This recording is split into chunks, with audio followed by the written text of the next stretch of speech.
Process improvement is vital if you are going to scale your company or sustain your company's success. And that is the topic of conversation today with Whitney Hill. She is the co-founder and CEO of Snap ADU, which is an accessory dwelling unit construction company serving San Diego. I bring Whitney on because she has deep experience in her educational background and also her background prior to construction in developing and executing processes. So though her company is a smaller residential company, the principles that we discuss here are applicable to large commercial construction companies as well. We talk about why processes are important, how to improve processes, how to document processes accurately, why people resist documenting and improving processes, and how to overcome that resistance, as well as the cycle of communication that is essential if you're going to be able to execute new processes in your business. So if you need to improve your processes, this interview is for you.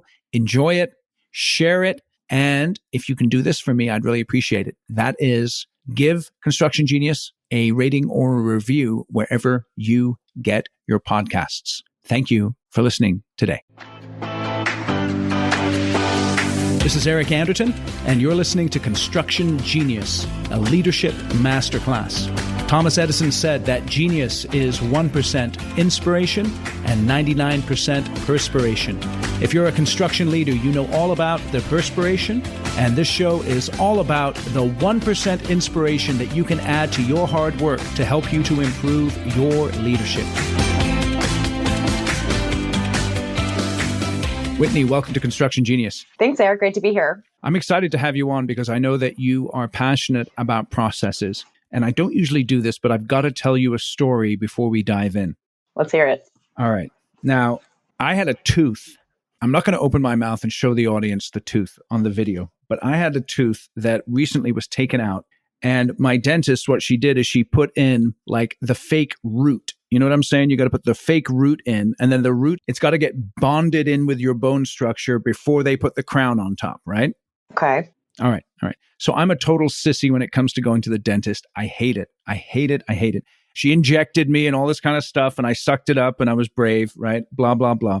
And then had to take the antibiotics to put the swelling down. It was just a big pain in the neck. Okay, so everything's all good. And then I go back to the dentist yesterday to get my teeth cleaned and for her to check on the root bit because the implant, the actual crown's going in a couple of months. All right. So she says, "Oh, did I tell you not to brush with an electric toothbrush?" And I'm like, "No," because I'm really proud of the fact that I floss every day and I use an electric toothbrush. And she says, "Oh, well, you know, the vibrations from the electric toothbrush, they may have moved the root that we put in and it may not have bonded into the bone. And because of that, we might have to take out the implant, the root, and then put a new one in." And I was like, "Oh, man."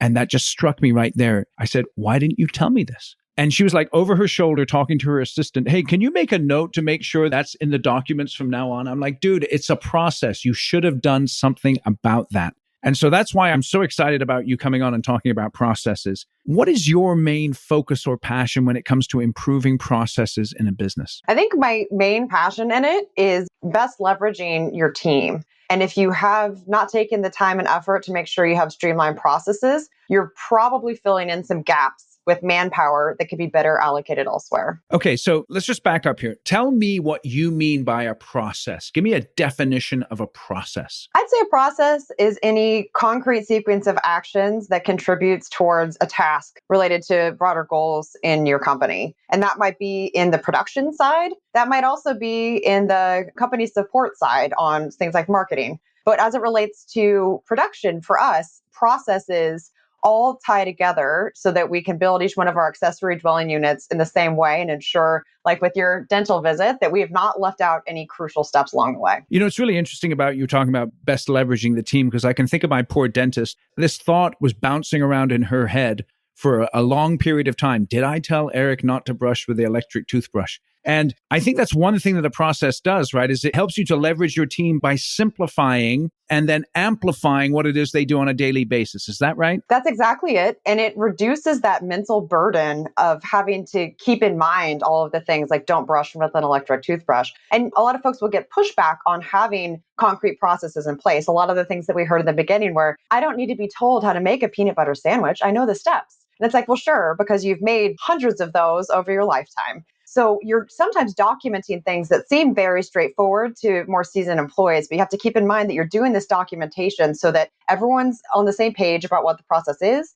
You can more quickly onboard new team members. You can reduce that mental burden on yourself because if you stop a process or a task midstream, you can come back to it on that checklist. You can hand off those tasks to other people on the team. There's so many benefits to doing this and making sure that everything is in writing or in your project management system in both of those places in some cases. So I think that's what the real benefit is reducing that mental burden like we're talking about. And it's interesting because, like you said, sometimes we think that we're being overburdensome by detailing even the smallest thing. But you think about that, just that small piece. Hey, Eric, don't use your electric toothbrush. Just that one piece of information, because they didn't give it to me, it had a massive impact. And so sometimes we just miss the fact that by being detailed, that has a tremendous impact. So tell me, why do you think, specifically in the construction world, why do contractors specifically struggle with putting processes in? I think there's probably a couple of big ones. One big reason is that we're not working always with something that would allow a repeatable process. And that can often be because we are trying to do too many different types of jobs. So at Snap ADU, when we first started out specializing in accessory dwelling units, to you that might sound highly specialized, but within the field of ADUs, you can do an attached ADU, you can do a detached ADU, you can convert existing space. And at the beginning, we were bidding on all different types of projects. And what we found was that it was such a different bidding experience and sales process for those. It's a very different build out process. Some require site visits to do a bid accurately and some don't. We were finding that we couldn't build a repeatable process because we'd not cast a narrow enough net. We were trying to get every job. So we really had to go back and turn away some business. And that's very hard, right? To turn away work. But we did that, allowed us to specialize, which not only allowed us to get better at advertising in our niche and bringing in leads, it of course allowed us then to set up processes because we were going to deliver the same widget every time, more or less. So I think a lot of times by having too big of a scope of what the company or the department takes on can make it much harder to come up with solid processes. And then I think the other one is a bit of what we talked about, this reluctance to document because there's either not a single way people do it. Maybe you have institutionalized knowledge that it's different across project managers. They handle it differently. But by not forcing yourself to put something on paper, you're really setting yourself back. So I think those are some of the biggest roadblocks to coming up with some processes. So it's interesting because when it comes to this idea of scope and the fact that sometimes contractors struggle because they are bidding on a diversity of projects, and then if they win them, building a diversity of projects, that sounds like that if I'm a contractor with multiple divisions, I have to be considering a variety of processes across those divisions if I'm going to be implementing processes effectively in the company. Did I hear that right? I think that's exactly right. And that's how we talk about it too. Right now, we're just specialized in detached ADUs that are design build. And if we want to add on another division that does take on conversion work or just does build outs from other people's plans, we could do that, but we would fail if we try to put it into the same machine, the same set of processes that are currently working for detached ADUs. So exactly right. If you're going to have different business units, you have to be very thoughtful about where to draw those lines and what different requirements each will have to serve that target effectively. And then as far as the reluctance to document, what do you think are some of the sources of people's reluctance to document? A few things. One is often bandwidth. Having the folks who are in the operation try to step back and do that is difficult within the day-to-day. And I think why we were successful in that, my partner was already running a smaller contracting business when we met. And when I first came on, my role was really to supercharge what was happening. So I was not necessary to the operation. I was outside of that and was able to step back with a fresh set of eyes and only focus on documenting and figuring out our software and all of that piece. So I think you have to resource it accordingly and not necessarily expect that your existing team can do this on their own. I think the other reluctance comes from, like I said, lack of clarity in what is going on. So when you set out to document it, it's a mess because there's not a clear set of goals that you're working towards. So you may have to do some of that foundational work before you can really get into the process side of it. Okay. And so your background, I noticed that you worked as a management consultant for Bain & Company. That's right. Now, when I think of Bain & Company, I think of, like Fortune 500 or even Fortune 50 type companies. So what were some of the main lessons that you learned there that are actually applicable at smaller organizations, and specifically as it relates to this discussion around processes? It's funny. I think you're going to see a lot of the same problems no matter how big of a company you're dealing with. And even if you're at a Fortune 50 company, you're still walking into an environment where a lot of things evolved organically over time. People were wearing multiple hats, and perhaps now their current role is not in step with the goals or processes that the company is trying to set up and use. So I think that's really a learning that we've then used in our own organization is you need to step back every once in a while and reassess the landscape of where have we evolved, and do the roles goals and the team still support all of the goals and how those have evolved. So I think that's universal, whether you're a smaller commercial contractor or if you're a computer manufacturer. It's really kind of that same struggle with aligning your talent with supporting your operation. What role does ego play in a reluctance to document processes? Oh, that's such a great one, Eric. I think you're hitting on a big point here where some folks feel like it might be jeopardizing their role to put things on paper. It might be almost like this mentality of, oh, I need to stay valuable and that's all in my head and like that's important. So I think all of these kinds of initiatives, we are redefining roles and then the processes that go along with those is about making it clear that this is going to allow the employee to be engaged in a way that most takes advantage of their skills and looking at how this is bogging down their day by not having these documented, offering them a way to outsource some of their lower level tasks. So I think always approaching it from that mentality of how we're going to actually allow you to have a better work experience is important to overcoming some of that reluctance. Yeah, it's interesting because some people, they have the mentality, well, you just can't do what I do. And then when someone comes along and asks them, well, what do you do? Because I want a process in place for it, they begin to feel a little insecure around that sometimes. Yes, it's threatening for sure. And I think involving your team with these process improvements is super important, making sure that it is a co-creation sort of a situation so that they're along, you have their buy-in. They know it very well. So a lot of the beginning when I was just starting to work with my partner was just, brain dumps from him, like learning from what he was currently doing and then translating that into a system. Because if you can do some of that groundwork and then almost show 80% finished product, it's easier to kind of get their buy-in because you're just reflecting back to them what they've already told you. So let's explore that a little bit. How did you go about the brain dump process in order to build processes?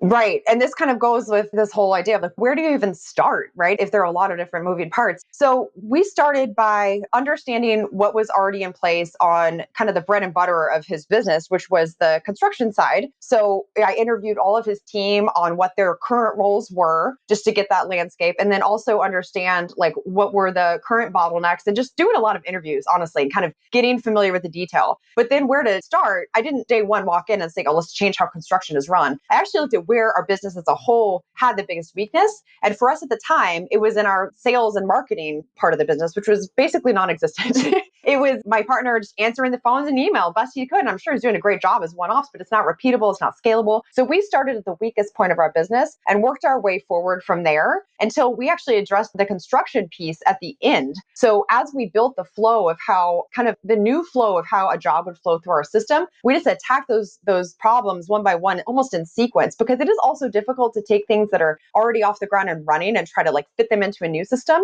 So we ended up allowing the existing work to kind of run its course in the old way. And we were able to put new jobs into the beginning of this machine that we were kind of building. Okay, so that's interesting. So you started then at the sales point to build the processes and then took it from the sales to the estimating to the building to the billing. Am I hearing that right? That's exactly what we did. And that allows you to almost like have, for a while, you do have like two parallel operations going where you're kind of filtering out what we call like the hangover jobs, right? Where it's like the old way and you have these new ones coming in. Because if you were to try to just transition everything overnight into the new system, you're going to deal with a lot of like legacy issues that doesn't work with this new flow. Also, by not trying to shove it all in at once into the new flow, you're able to put kind of a minimum viable product out there, figure out how it's going to work, and then tweak it before you have a bunch of volume going through. So in the beginning, we were only handling, 3 or 4 jobs in this new system. We now have 50 of them there, which is way bigger than any volume Mike had done previously. So again, it's kind of this iterative thing where you do have to phase out the work that's already in process. Did you intentionally select certain people internally to try out the processes, or did you just give it to whoever was available? We try to pilot with a subset of employees when we can, so that we can, again, tweak it so that it's more accessible for the rest of the team when we're ready to roll it out. So we do try to do it at a smaller scale before going all in. And what was the main sticking point as you began to roll out these processes? What were the main sticking points and challenges for you?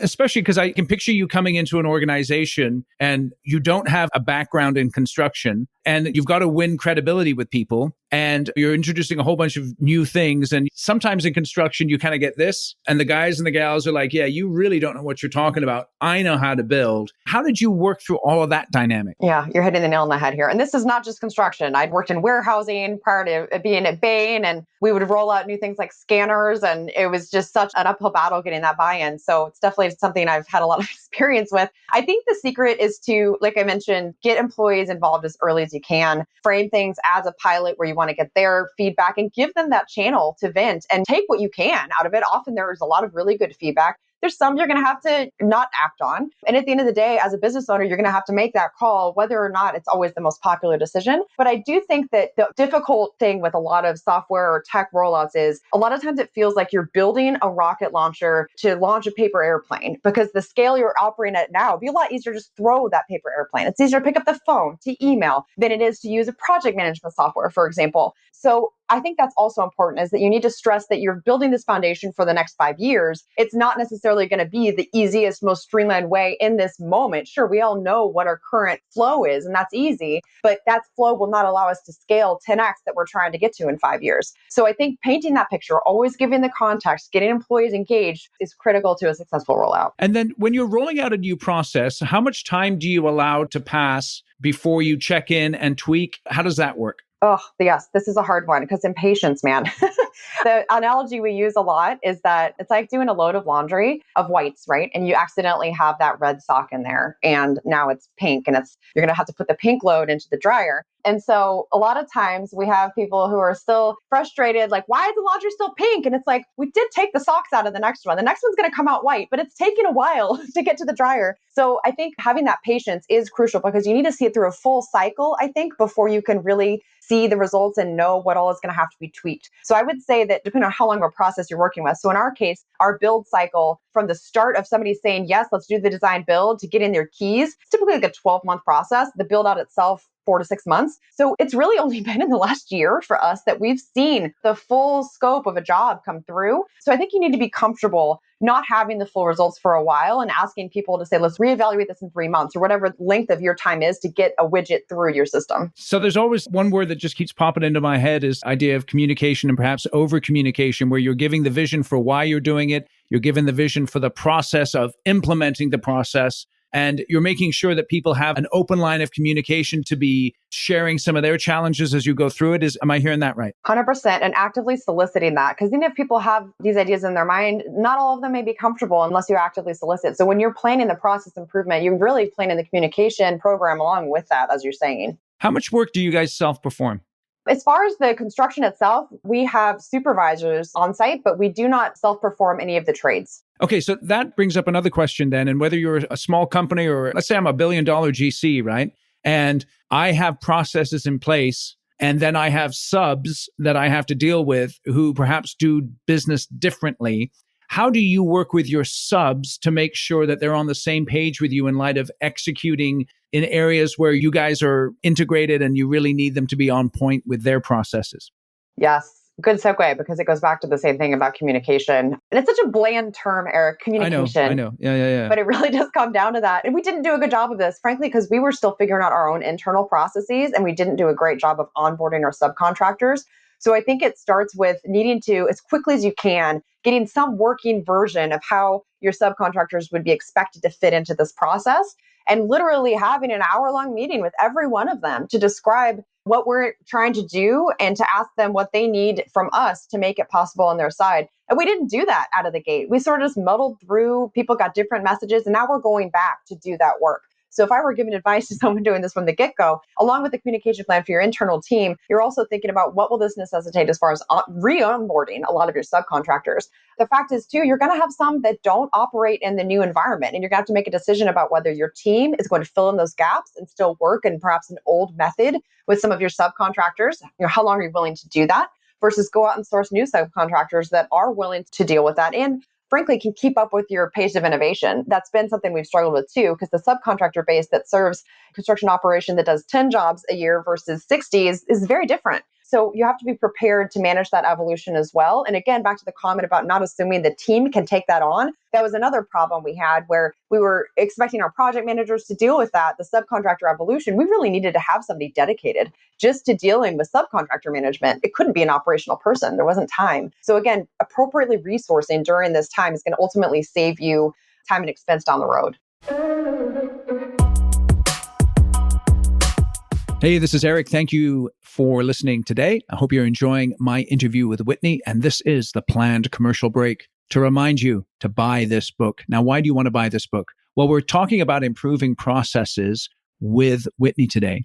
And if you're going to do that, you must lead effectively. And that is one of the topics we dive into in great detail in this book, is how to be an effective leader in your construction company. In addition to leadership, we talk about sales and marketing and strategy. And all of the information is simple and straightforward. You can purchase Construction Genius for you and your leaders. You can go chapter by chapter through it. You can dive into the details, discuss with your leaders how you can implement the information, and it will be the best investment of $20 in one book that you've ever made. So go out to Amazon, get yourself a copy. It's an awesome book. And now back to my interview with Whitney. And it's interesting to me because I think you just hit on something that is really tremendously challenging for a lot of companies, is that, so I'm a GC. The mentality of subs is like, we run the job. Now, I know the GC is bringing me up, but we run the job. And so if GC is saying, I want you to do process X, and I'm the sub, and I know the GC needs me, then I'm like, thanks for your process X, but I'm not going to do process X because I'm going to use process Y that I like. And you described it well there, Whitney, is that balance of, because I was going to ask you, as a GC, when do I walk away from a sub who's not willing to adopt the processes that I want them to adopt? I think it comes down to how quickly can you find someone else to do it? And sometimes you might not find someone for a year, right? Or we've been dealing with this for a while, but we're still filling in those gaps. And I think this goes back to also aligning your talent appropriately on your organization. If you can give the person who's having to fill that gap with the subcontractor some tie-in to helping solve that problem by either finding a new subcontractor or training the existing subcontractor, make sure those roles are aligned so that the incentives all match up. And it's like directly going to affect your employee if they don't deal with the problem, because otherwise you're having to solve it yourself, right? So I think that's a big part of it. And the other part with the subcontractors, like we talked about with piloting, same thing with subs. If you can get in kind of in the weeds and in the field with them and seeing how it's going to actually play out for their team too on their side, take that time, do the pilot with them, run it with 1 or 2 projects before you pull the plug and say, hey, we're going to do all 10 with this new flow. Yeah. So in other words, what you're describing is a lot of hard work. And discipline. It's not glamorous, right? It's just planning it out and rowing the plan. What have you seen in terms of increases in profitability or customer satisfaction as a result of rolling out processes in your organization? Sure. On the sales side, we've grown our sales 10x in 2.5 years. And on the margin side, over the course of 2 years, we've also seen those improve by 50%. So we're finding ways to bring in the same net for a lot less work because we've gotten much better at the estimation piece, like you talked about, feeding back all the information we're learning from the job cycle in construction back to the design team so that we can get around those from the beginning and also sell appropriately to our clients from day one. So we were absorbing a lot in the form of change orders because we just didn't know enough about the space. So another critical component just overall to effective process improvement is a good feedback loop all the way through your company where you're ensuring someone in the day-to-day who's experiencing the problems in the field is able to channel that information back to the appropriate places in the organization where things need to change upstream so that you can fix it for the next time. And we're at a great size to do that. We still have a lot of connection between our departments where they're interacting daily. We're also a fully remote company, which means we're on Zoom a lot and the barrier to connect with people is pretty low, which means that we have a lot of just quick fixes going back and forth. Like, oh, we should update this in the template. Like, oh, we need to do this in design. Like that kind of stuff is happening almost in real time. And I think that's what's allowed us to evolve so quickly to become a leader in our space. I think it's interesting there because a couple of things I want to ask you about is this idea of when to start doing processes. Because oftentimes what happens is people build a successful large company and then their hair is on fire and things are out of control and profit is leaking out the door. And then they start on processes. And it sounds like what you guys are doing is you're saying, okay, we have goals that we want to achieve in terms of the growth of the company. In order to get there, let's get the processes in place now. Exactly. And it doesn't have to be as, I guess, daunting as it might sound like, oh, we have to start on processes. You're going to have to do it anyway. To get a widget out the door, you're implicitly working a process. The trick is just to somehow document that as you're figuring out what that process is. We also like to say, I'm going to do it until I'm tired of it. And that's what we've done a lot where we don't know the answer yet on the process. So one person is on point for it. I'm going to just do this myself until I can document it adequately to outsource it or turn it over to another team member. So doing it until you're sick of it is kind of a good gut check on whether there should be a process. If you're sick of it, there for sure be a documented process for doing it. Okay. So then let me ask you, you just brought something up. I wasn't going to initially ask you about this, but this idea of remote work. Now, As a construction company, when you say your team is remote, who actually is remote? Let's go the other way. The people who do still have to show up on site would be the superintendents and then our project managers. So that's maybe a third of our team still goes somewhere in person for work. But as far as a company coming together, we do not have an office. So your sales, marketing, design, pre-construction team, all of us are working from our home offices. About once a quarter, we'll have like a WeWork space where we bring everybody together who is geographically in San Diego. We have a couple team members who are not in San Diego. So we'll do that quarterly or so for business purposes. And then we'll have happy hours like once a month. So we've chosen to forego the office expense, put it towards team building type activities, and we're just kind of rethinking it. And we've actually found it to be a huge selling point for working for this company. People cannot find remote work to the extent that it's demanded. If you look at any of the graphs for like demand for remote positions versus remote positions that are available, the demand greatly exceeds the supply. So we actually have found that to be a differentiator for us. Even though there is some physical part to a project manager role, the flexibility to be able to work from home the rest of the time is huge for people today. How does that remote aspect affect the handoffs from the sales estimating side and the project management side? How do you guys go about doing those handoffs? Yeah, it's a lot of Zoom meetings and a lot of phone calls, and that's fine. We've kind of just planned that into the fabric of what we're doing. We've got to the point though where we feel like Zoom is more effective than an in-person meeting because you can each have your screens up, you can share, you can annotate. We've just at some point dropped off those in-person meetups because the first year or so, we were doing some of that because we thought it had to be done in person. It always had been done in person. But once you start questioning that, it's kind of amazing to see what all you can accomplish virtually. Okay, so let me ask you this then. So let's say I'm a company, I've got project managers, I have project engineers supporting them or superintendents, right? And I know sometimes, so I'm a project engineer and I'm sitting here listening to how Sally, the project manager, is dealing with a client issue. And I'm watching her do it because she's right next to me. I'm in the office with her. And so I'm learning through osmosis. And I've thought a lot about this in terms of how that osmosis effect, so to speak, is diminished in a remote work environment. Now, tell me what I've got wrong about that perspective, Whitney.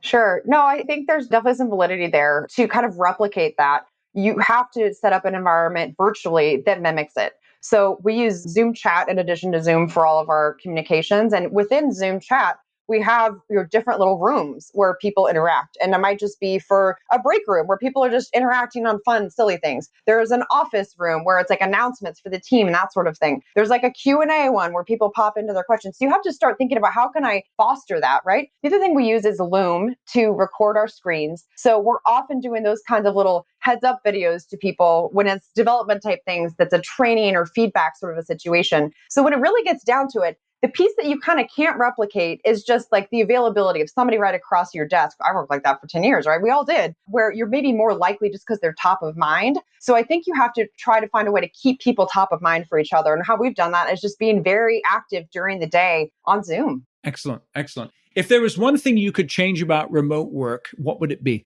Man, there's not a lot I would change, Eric. At this point, I can't imagine going back. What's missing in remote work? Because I know you described the tools you're using, Loom, Zoom, all those tremendous, but what's this one thing I need in order to make remote work more effective in the construction context? I think you still need to know when there will have to be a physical element with clients. And that's probably the part that we almost went too far in the virtual world. We actually started during COVID and no one wanted a site visit, right? And that was great. It allowed us to go really fast. Now we're going back to rethink, like, are there maybe a few checkpoints in this process just for the sake of making the client feel seen, heard, understood, like it was a good experience? Are there a few in-person touch points we should put into place? So we are having to re-examine, like for the client, are there other touch points that we would do, even if our remote work environment would tell us elsewise? Interesting. Okay, well, that was interesting. So let's go back to the idea of processes then. What if I've started down the process trail and I've met all the resistance and I failed miserably and I'm like, screw it. We're just going to go back to the way that we've done it before, which is basically winging it and leveraging my genius. What do I do then? What do I do? How do I get a reset in place? I do think sometimes it takes an outside person to help do that. And we're at the point in our company where that's happening. So we brought in a consultant to help us with some of these higher level org challenges, process improvements, communication challenges in our own team to reset norms and possibly get the owners back into perspective. Because at least in our case, we evolve so quickly in a startup environment. We've worked so closely with these people. It's difficult for us to step back and be objective. So sometimes it might take a targeted independent contractor hire or similar to kind of turbocharge that, support you, give you another perspective, co-create with you. So I think that's something that we maybe waited too long to do. And now that we're having done it, I wish I'd done it sooner. That's interesting. Interesting. And then specifically, it sounds like a lot of the stuff with improving process is implementation of technology. Is that correct? For sure. What is the one piece of technology that's had the biggest impact in your organization? I'd have to say our project management software. It's become the place that we house all of the communication and systems related to our jobs. So that's the most indispensable piece of what we're doing. We have to think about this, right? Well, as you develop the software stack, it's like, what would we use if this one went away? Or how would we lace our new technology together? And I think the one that's like at the heart of your business where you're actually meeting the customer demands, I mean, oftentimes that's going to be the most critical part of your infrastructure. So if you're embarking on a software hunt for that main component that other things will have to be built around, I think understanding what the core functionality is and making sure that it's going to meet all those needs is super important. And also that it's going to integrate with all the other pieces you're going to need. When you were implementing that project management software, how did you pick the one that you wanted? How did you pick it and why this one as opposed to every other software salesman out there that's peddling their wares and saying that it's going to make your life awesome? Sure. I would say that we picked it because we use Buildertrend, which is a leader in the residential construction market. We wanted one that had a lot of partnerships with other companies. They're partnering with Home Depot. They partner with a couple of other like design type portals. And so we knew that if they had those big things in place that they weren't going, they're coming. My partner always says that like you're either coming or you're going, and we could see the trajectory there for them. So that was a big one. You don't want to pick an obsolete tool that even if it has awesome functionality, if there's not enough momentum behind it, it's just much riskier that it's not going to be there in 5 years. Very interesting. So tell us a little bit more about yourself. How did you get into construction from your background in Bain? Yeah, I'd always had potential interest in real estate. And I actually left Bain thinking that I was going to be doing real estate investing in small apartment complexes. And I started to explore that space. And in the meantime, I had a general contractor approach me about partnering on some flipping opportunities. And at the time I was living in New Jersey. And so we started doing high-end flips by popping the top off of houses and expanding the square footage and gutting them. And so I was doing that around the time I moved out here to San Diego and then heard about accessory dwelling units. And in a lot of ways, that was similar to what we were doing on the East Coast by adding the square footage in a constrained space. So during the flips, I started learning more about general contracting. I'd started as like the money partner and like putting together the deal analysis. And I started to learn more about contracts as we got more into the weeds. And I realized candidly that my partner had a lot of room to grow there. So during that time, I actually learned Buildertrend and learned the project management side of it. When I then came to the starting up Snap ADU, I was able to hit the ground running because I already had that context of how residential construction flowed. And I think all of that allowed us to just spin it all up much more quickly the second time around. Your background as far as education is in psychology. Did you do that intentionally with a view to business, or was that just something that you grew into as you developed yourself? I'd say both. I started out in economics because that seemed the most related to how I would want to pursue business. It was candidly way too dry. So I left economics and focused on social psychology, which really is the flip side of business. It's about money and it's about the psychology of it. So it was intentional in the sense that I knew that would apply to whatever business endeavors I later would undertake. I also went back and got the MBA to kind of fill in some of these gaps. And along the way was learning so much from those early roles I did in operations management at a supply company. So it all has kind of fit together. And I think when you really find that dream role for you, it's been so fun to see all the different skills that you've developed over the last decade or two come together. And for me, that's what Snap ADU is. And as you look back at your educational background and then reflect upon your career background, if you had to do it all over again, would you go back and get an MBA, or would you say, you know what, I learned more by actually doing it than by going to school and getting the MBA? If I had to pick one, I would say learn by doing it. I got a lot more out of it. However, there are certain opportunities that are only going to be open to you if you have the credentials. And I don't think I could have worked at Bain & Company if I didn't have the MBA. So for me, it had to be both. But when the chips are down, I've learned more in practice doing things. In your study of psychology, what are some of the insights that psychology gives us about human behavior that people most often miss? I would say one as simple as framing effects is one that folks can forget to take in mind with business. So framing things in terms of losses versus framing things in terms of gains, and how that might translate in the construction world here. If you're talking about giving folks a credit for something if they opt not to do it versus charging them for something if they do choose to do it, you're going to get two very different scenarios, and you're going to get different acceptance rates of that opportunity. Give me an example of what you just described, a real life example, please. Let's say that you have a component of your jobs that is doing a virtual rendering of the project before it's going to be completed. And you can either choose to offer that as an add-on for $5,000, or you can include it in the project scope as part of that and then offer a discount if they don't want to do it. And depending on whether or not you frame it as an add-on or frame it as included and then they can remove it, you're going to get people doing different things. Which one would you choose of those two, the add-on or the discount? Depends on if you want them to do it or not. If you are hoping to sell it, if it's like something that you're going to make money on, we typically would offer it as something that's included. And then if the negotiation goes the way that they're trying to strip things out, offer them the opportunity to take it out. But that puts you in a better position then, because you're allowing a space that you can then meet their need in by taking it off as a discount. Interesting.